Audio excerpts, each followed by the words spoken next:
met the Mapes back in '98. We were here on sabbatical for a couple months and had a great connection. And my son ended up meeting Sarah, and they married. So we were tied together by family.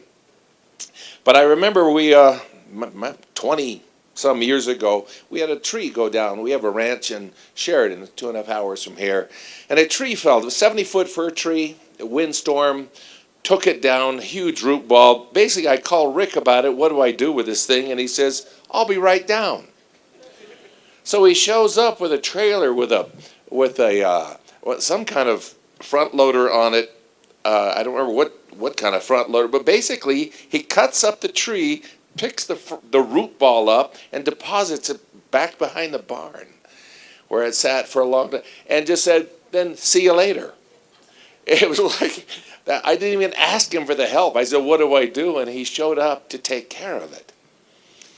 Anyway, that was really something. Those watching him and his kindness, his thoughtfulness. I don't think I paid him anything, or maybe I offered to reimburse for gas. I have no memory.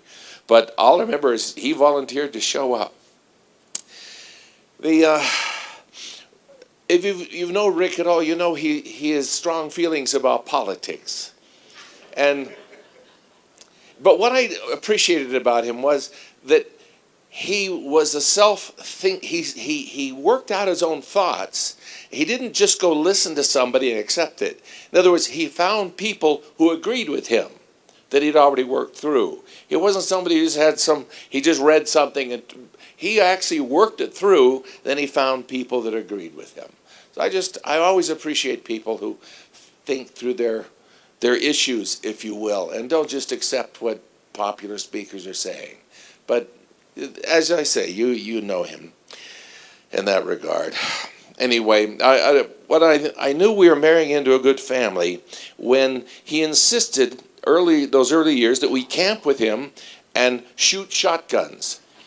And I did not own a shotgun that I recall yet. I do now. It's a part of life. But we camped. I don't remember where the place was, but he had us shooting clay pigeons, but Sarah was a crack shot. I just think, and is probably. I don't know if you still shoot anymore, but so it wasn't any surprise to me that when that Christmas showed up, and he gives me a clay pigeon thrower to mount at our ranch, so that we can shoot there. But it was hilarious to be. I'd never met somebody who was so intent on shooting and whose kids were dangerous with weapons. My son Nate was going to be a cop. He was aspiring. He would have weapons in his hands. But to know his wife was just as dangerous, it made me feel good, more dangerous. Anyway, but that's all. I just wanted to share those brief little stories. My heart, all I know is his sickness, his pain, all that he went through must have been extreme.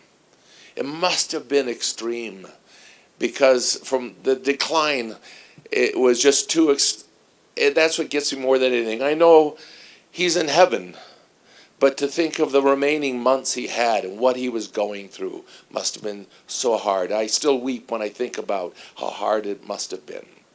So God bless you guys. Thank you.